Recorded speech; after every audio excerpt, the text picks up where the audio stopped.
Good morning and welcome back to the One Celtic Fans View this morning. How are you all today? Did you sleep well last night after that? Absolutely. It was bonkers, wasn't it? Last night. Let me just, why is that? There we go. It was absolutely bonkers. Sort that out. That's better. Just double check this. Last night. Yeah, it's all good. We're good to go this morning. I've got cousins from Fife. They support Dundee. I don't think they're my pals just now. um, you've got to love the meltdown from Dundee fans saying that the extra time was added on. I see if you hadn't kicked Kieran Tierney in the face, if you hadn't walloped Kieran Tierney in the face and knocked him out nearly, the game wouldn't have been had the extra minutes that it had. So just stop your complaining. But anyway, I think it's easy for you can understand why they're greeting. Um, anyway, they're for the wrong side of the city anyway. Good morning, everyone in the chat. There's been quite a bit of headlines going around yesterday. One article that I found interesting was one about what is that? Arne Engels and Nottingham Forest coming back in for Arne Engels in the summer. We all know that Arne Engels was subject to a late offer of bids from Nottingham Forest as they tried to get through the deal at the later stage, last day of the window. Celtic chucked it out. And I do wonder if Celtic had been better prepared, if we all had already had a ready-made replacement. Now, you remember when Aaron Moy left Celtic, Celtic weren't too fussed when he ripped up his contract with a year still to go, because they'd brought in other players that would automatically take over. When you think about it, it was great times under Ange Postecoglou because he forward planned. He planned a window in advance just in case a player was actually sold. But we didn't have anyone to take over from Arne Engels, and it would have made the squad rather thin. Although we have brought in Alex Oxlade-Chamberlain after the window had closed, there's nothing to say that that deal might have happened. So you can understand why Celtic turned it down. However, Forest could be returned to could return for Arne Engels in the summer, and it'll give Nottingham Forest longer to put together a bid that will be acceptable to Celtic.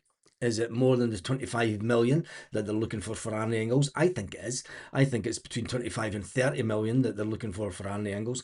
You got to remember, he is only 22.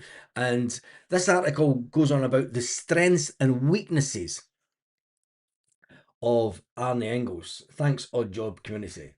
Um, what are the strengths and weaknesses of Arne Engels? Now, Brendan Rodgers once dubbed his delivery from set pieces as world class. To his credit, Engels can whip in dangerous in-swinging corners, and he's the designated penalty kick. So from dead ball scenarios, he's a bit of a specialist. At 6 foot, he also has a decent physical presence.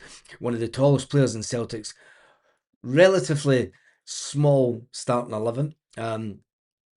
He's assured on the ball and he's capable of breaking the lines with threaded passes, they say. However, he does lack pace and power at times when the going gets tough, particularly in domestic football. I think Arne Engels would excel in. Well, we all know that he was in the German league already. He may excel in the English Premier League, although that's getting a bit more physical. Maybe a move to Spain, France, or those type of leagues where you're allowed more time on the ball and there's not so many tackles with flying elbows. You know, it's the art of playing football that's played in those countries more than the 1970s and 1980s type of football that we seem stuck with in Scottish and English football's going the same way. You know, the rough and tumble of the game. It's, it's not really showing skill, is it? I mean, there's anybody with any bit of skill, and this isn't just about Celtic. This is any team, any player with any bit of skill, just gets two players put on him, marked on him, and you know, you don't allow them to play. Take them out the game. You know, it's not the 1970s, and managers need to At the same time, very defensive, aren't they? But anyway, goes on to say that he's been working closely with Gavin Strachan to make those lung-bursting runs into the box as he looks for more open goals from open play. So it then goes on to say that Celtic had a functional model structure. If Celtic had a functional model structure, I'll repeat that. If if Celtic had a functional model structure, Engels would have been sold at 25 million. That would have equaled the offer that we got for Matt O'Reilly to Brighton. A well-run club should have a succession plan. And it all goes into the narrative, obviously, with the boycott yesterday. And this is an article coming out of Nottingham. Don't know, it's not Scottish media, so but there is a little bit of Scottish media influence into it. Anyway, is he worth 25 million? It goes on to say. To be frank, Engels hasn't exactly lit up Scottish football since that Celtic shattered their transfer fee to land him from Augsburg, Augsburg, Augsburg in the summer of 2024. 11 million. He divides opinion amongst the Celtic supporters. Loads saying that he's absolutely pish. And then some in Scottish football, European football, English football, 30 million gets you a bench warmer. You know, and you get a lot of people saying, oh, we shouldn't be sitting with 15, 20 million pounds worth on the bench. Mate, it's not the 1970s, pal. You know, it's 2026. People could make £1 million online like that these days. You know, people are making millions off of Bitcoin and stuff. Catch up. I'm on it this morning. Absolutely on it this morning. Great pod last night. Enjoyed watching the live. Thank you, long, still buzzing for the officials being incompetent. One of the highlights of last night, I'll get back into this story in a second. One of the highlights was seeing the massive spike in viewers with 2 minutes to go in the game. And then people from a certain club coming on, ready to slate and batter Celtic. And then with 3 seconds to go, rather than them seeing me being in total despair on YouTube, they see me jumping about going, fuck, yes, absolutely brilliant. And within around about a minute, I swear to God, 250 viewers, 280 odd viewers went straight off the channel. It was one of the funniest things I've ever seen in my life when I'm doing YouTube, honestly. It was brilliant. They were coming in with the comments and oh, absolutely fantastic. But anyway, we move on. We move on.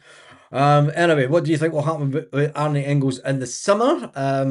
Engels will see Celtic as a stepping stone into a bigger league. 2 years tends to be the natural point of end with assets like him at Celtic. It's true. Anyway, we move on from that. Andy Robertson has been over the moon. He's been taken to social media. He's over the moon that his mate, Alex Oxlade-Chamberlain, has joined Celtic. I still don't know if his future has been sorted out. But when you look at Andy's Instagram stories, it's, oh, yes, please. Good luck, my boy. It says Andy Robertson. Could it be? Could it be? Nah, let's not even think about it. Douglas Ross needs to back to politics. I'm going to get to that because at one point yesterday, when Celtic had a corner, Douglas Ross MP needs to.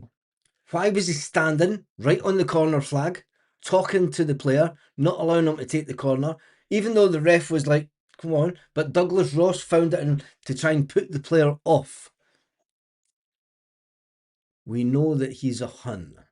But anyway, we get on with it.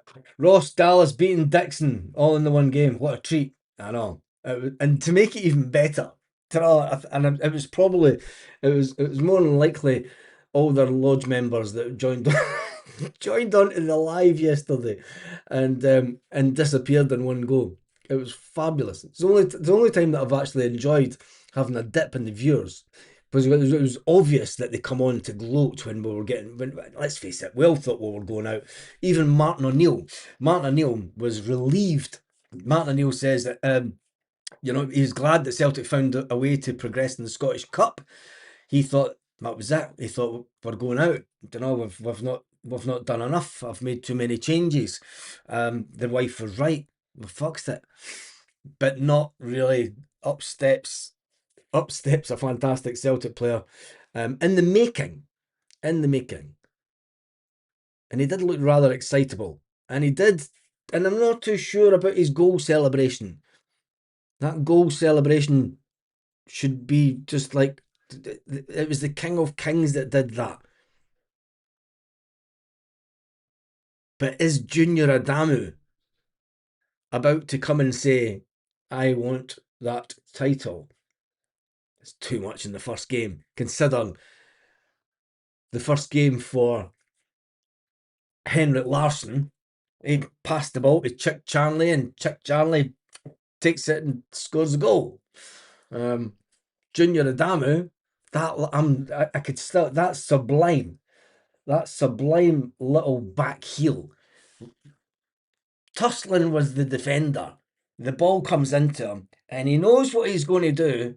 And you could say it's cocky, you could say it's skill, but it's a good striker that does that. And it's a good striker that's buzzing with confidence.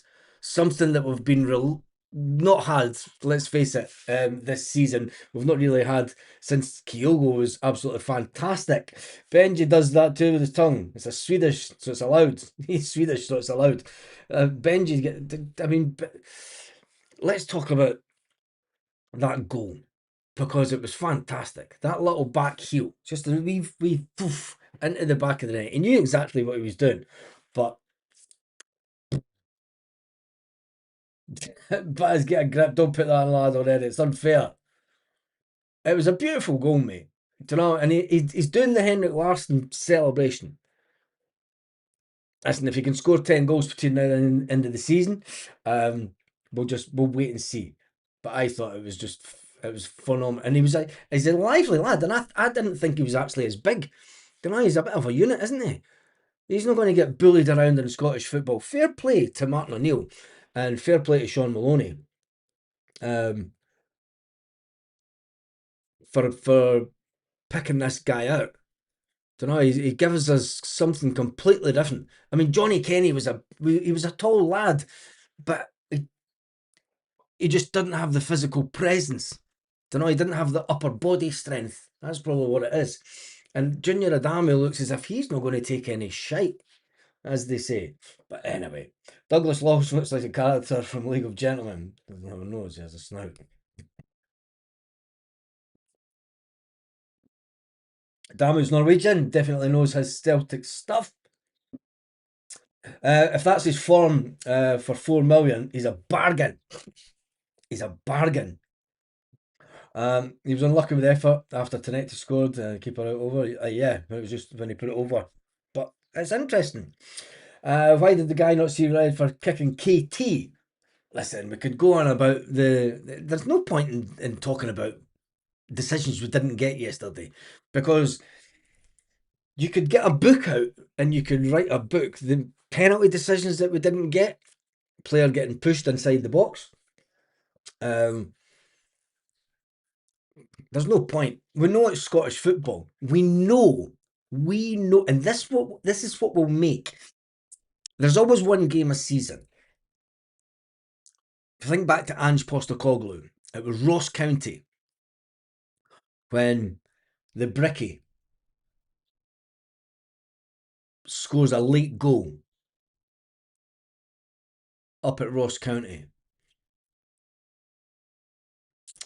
And that took us forward. Usually happens about November, December time. But that result yesterday, I tell you one thing, teams in Scottish football would have been thinking, fucking Celtic are a walkover this season. They're a walkover. But when they seen the way that Celtic came back in extra time, whilst the Dundee players were still trying to play the same type of football, whilst they were still manoeuvring, trying to play more football than they played in the first 90 minutes, the extra time period, Celtic just upped their level. And that's what was good about it. Because as soon as it went to the full-time whistle, you had Callum McGregor in the huddle with Martin O'Neill and everyone, and it was Sean, and it wasn't Sean Maloney that was in it. It was the captain.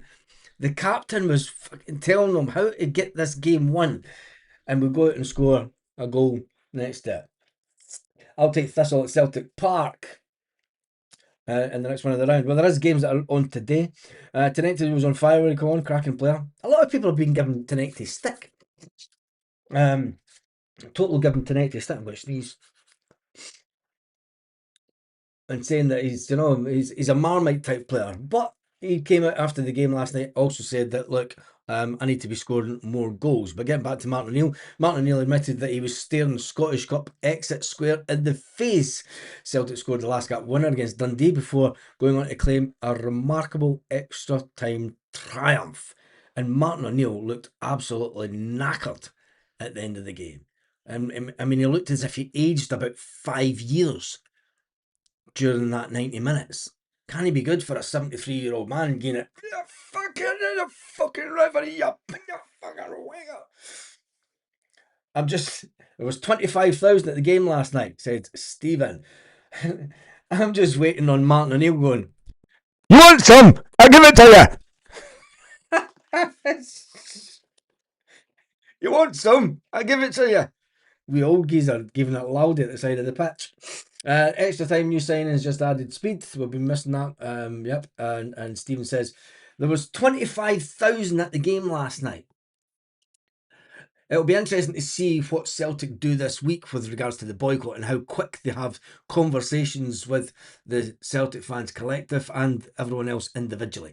Now, I know that the Green Brigade put out a statement saying that they have been invited to talks with the Celtic hierarchy. But the Green Brigade have declined the talks and said, no, you have to meet with the Celtic fans collective first of all. Come at me in his Irish accent, I know. Geez, I think we always last night. We did always last night, and it was like, Jesus. I mean, I thought we were out. I mean, I couldn't see the way that I couldn't see us scoring. I don't think any of us.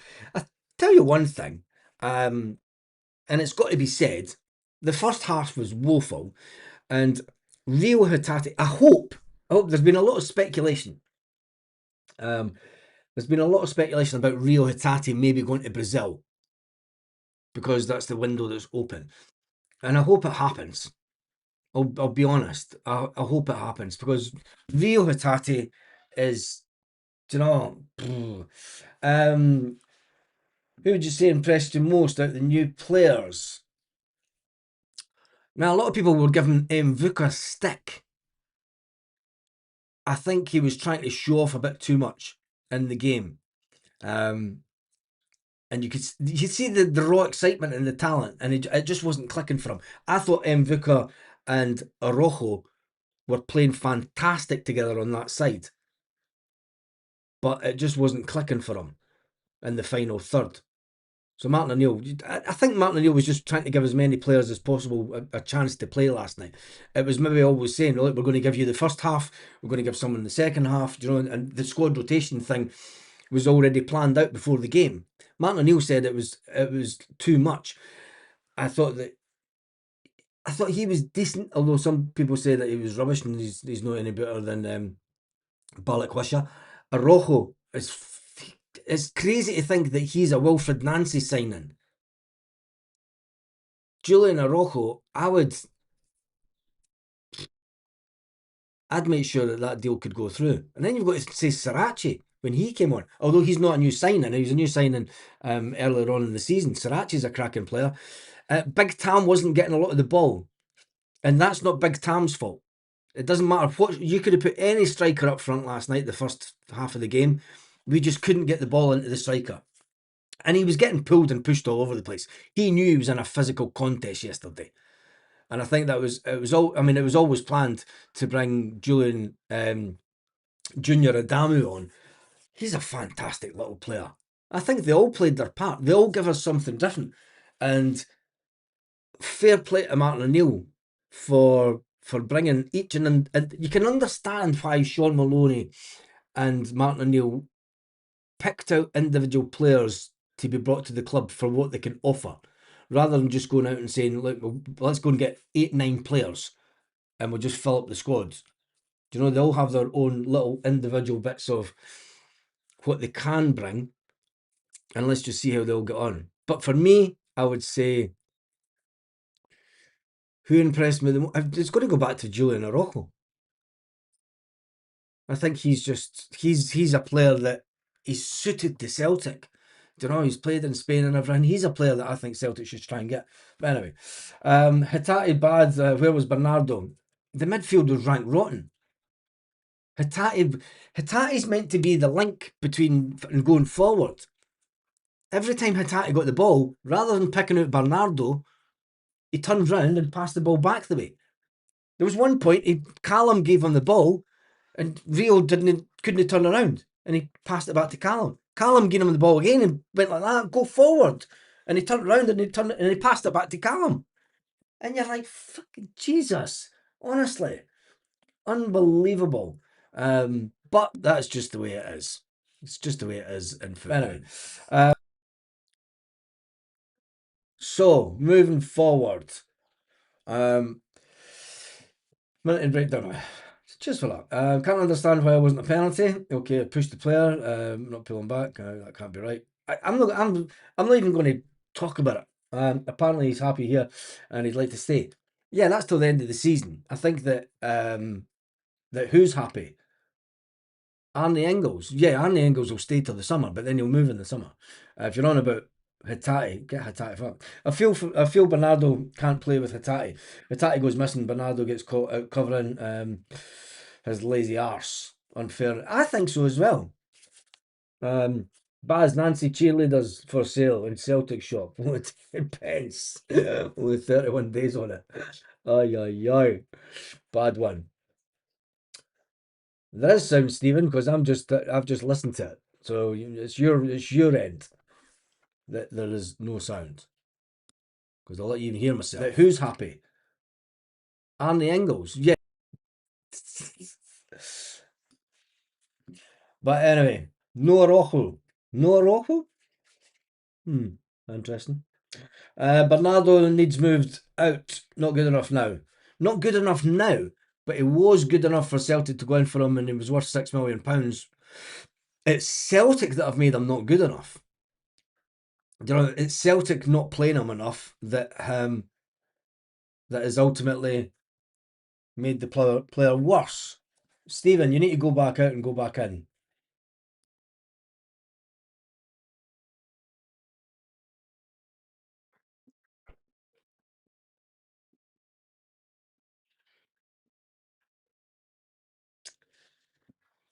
Right.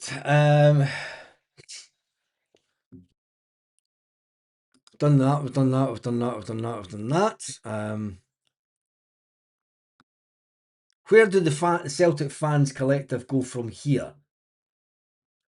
Let me get some comments about that. Where does the Celtic fans collective go from here? Do you think that the Celtic fans collective is Groundhog Day? Sick talking about Hatate.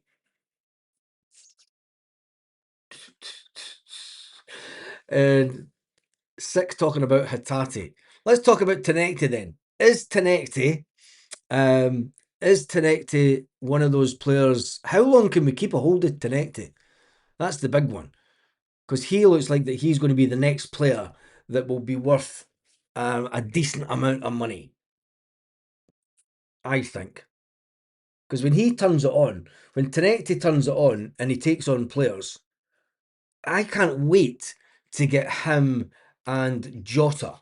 I mean, we've got to say as well, where does Jota fit into this team? With all the wingers that we do have, there's one thing, whoever's going to be the manager next year, even with all the people that are leaving and potentially leaving the club, hearing that Bournemouth will want 7 million for the right back. Tenecti's hot and cold. I think Tenecti's hot and cold. But as if we get the Huns next home game, will there be a boycott? And it says Stephen, the I don't think the boycotts are going to go much further. But where you have to ask the question, right? There's going to be meetings with the various groups next week, right? And they have a meeting with the Green Brigade. They tell them behave, no pyro, because we're still on a potential ban, ground closure and stuff, and fines if we let off pyro in Europe for the next year and the SPFL for the next couple of years. So I think that Celtic need the Green Brigade back in, but they do need to adhere to the rules that everyone else has to adhere to. Do you know what I mean? They are getting a bit. They're pushing. They've been pushing the boundaries for a while, and you know we're not going to get. And this is what I'm trying to say. We're not going to get rid of anybody from the board in the next month. Nobody will resign from the board in the next month. So do the Celtic Fans Collective continue with the Not Another Penny campaign, hurting the club financially to try and get change? Or do they come with their tail between their legs and coming back into games and support the club, support the players for this ultimately massive push that we've got? Because if you've got a Celtic Park completely in tune with what's going on the pitch, back in the team, vocal support, Dundee do not get the opportunities that they had last night, and our players for 90 minutes all, rather than feeling intimidated. There is a reason that Celtic football players play better away from home, because they're more relaxed. There's not the big fan base sitting in silence, intimidating them with their silence, and the away fan base tend to sing a bit more. You know, the Green Brigade are for atmosphere, but far too big in their boots. Start believing their own hype. Some sort of elite group, most important element of the club. Yes, Mo, and I get that, and do you know, I see both points of it. They are good for the club. A lot of people don't like them. A lot of people, Celtic Fans Collective has been too Green Brigade narratively focused. You know, it's been all about bringing the Green Brigade back in. I mean, when it comes to some of they seem to have the Celtic Fans Collective seem to have watered down their demands going into meetings. We've been rotten away from home this season. Our biggest wins have been at home. The Green Brigade are controlled by older heads behind the scenes. Yeah, they are. Yeah. But as they want Nicholson out and say he resigns, DD will bring in another version of Nicholson. Exactly, Gareth. Do you know, if you get Nicholson out, you force Nicholson out, with Dermot Desmond in control, you're just bringing in one of Dermot Desmond's pals. Simple as. Nothing changes. Do you know? Nothing changes at all. Let me just jump on something a minute. Just seeing a comment, 400 odd watching. There's actually been 1,300 people on the channel, and I don't know what the like situation is, but make sure you give the video a thumbs up.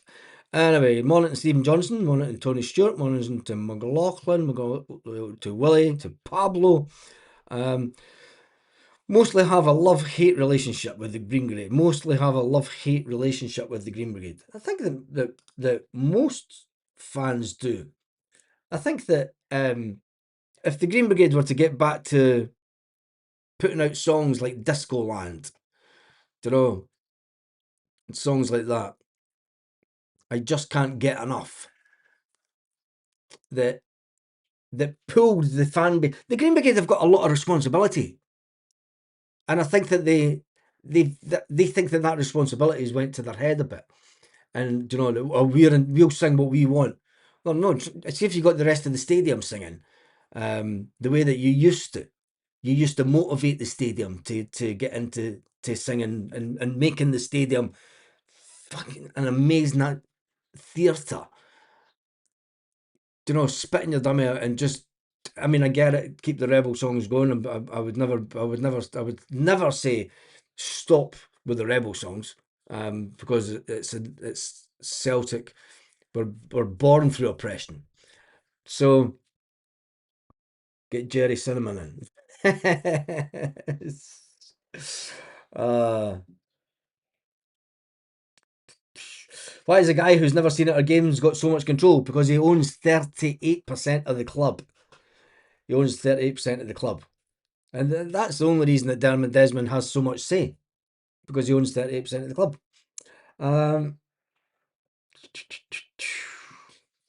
Because I'm reading that many comments, Jim, I'm trying to respond to as many comments as possible. But if you want to come on and read the comments for me, Jim, that'll be fine, because they're all coming through. And the comments kind of keep on changing. But anyway, right. That is me done and dusted for this morning. The Green Brigade had a bunch of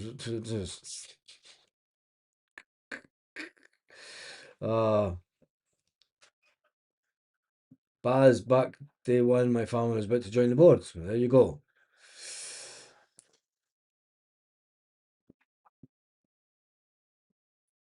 Right. Anyway, the comments just went down all sorts of narratives that's he's 34% of the shares. He also has an aura around him.